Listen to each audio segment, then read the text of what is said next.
Concernant le chapitre des mobilités et la qualité de l'air, particulièrement sur la journée sans voiture, en 2021, elle avait lieu un dimanche. Cette année, vous avez essayé un samedi. Si le partage de la voirie, les modes de déplacement alternatifs à la voiture et la préservation de l'air sont des principes que l'on partage, nous n'oublions pas pour autant les acteurs économiques. La presse a qualifié les premiers pas de ce samedi d'un peu dur en mentionnant un succès, je cite, « en pente douce ».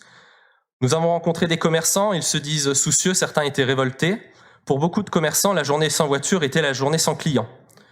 J'imaginais pourtant que vous aviez préparé cette édition de concert avec les acteurs économiques, impactés par ce dispositif. Je m'interroge du coup sur les conclusions que vous avez faites sur cette édition 2022.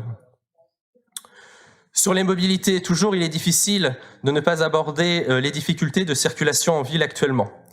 Les travaux boulevard Lafayette, qui vont encore durer jusqu'à mai, voire juin 2023, nous donnent un échantillon des perturbations que va entraîner le projet Inspire et ses travaux.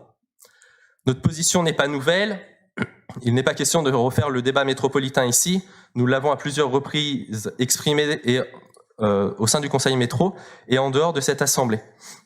Ce qui nous préoccupe le plus, ce n'est pas la limitation à 30 km/h, mais bien les 5 km/h et les nombreux bouchons. Paul Pochet-Lagaille, rue des Chambrettes, rue de l'Oradou, rue de la Pradelle, avenue Léon Blum, sont là où se font les reports de flux aujourd'hui. Est-ce que c'est acceptable? C'est à vous d'en juger. Mais quid demain avec Inspire? Les travaux permettent d'observer les premiers reports et les nouvelles habitudes que les Clermontoises et Clermontois prennent. Et nous aurons l'occasion, au final, d'observer ces nouvelles habitudes jusqu'à la fin du mandat.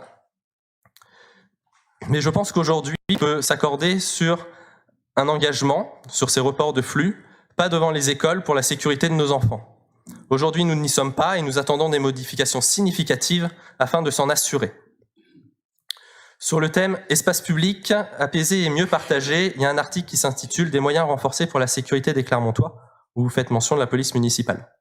Dans le ROB, qui sera en débat juste après, je vous cite, « La ville a fait le choix de procéder à la revalorisation importante de son régime indemnitaire dans le cadre des négociations avec le RICEP, ce qui permet qu'en tant qu'employeur de participer au maintien du pouvoir d'achat des agents de la ville, mais également de tenter de pallier aux difficultés croissantes de recrutement sur un nombre grandissant de métiers. » Ma question est la suivante.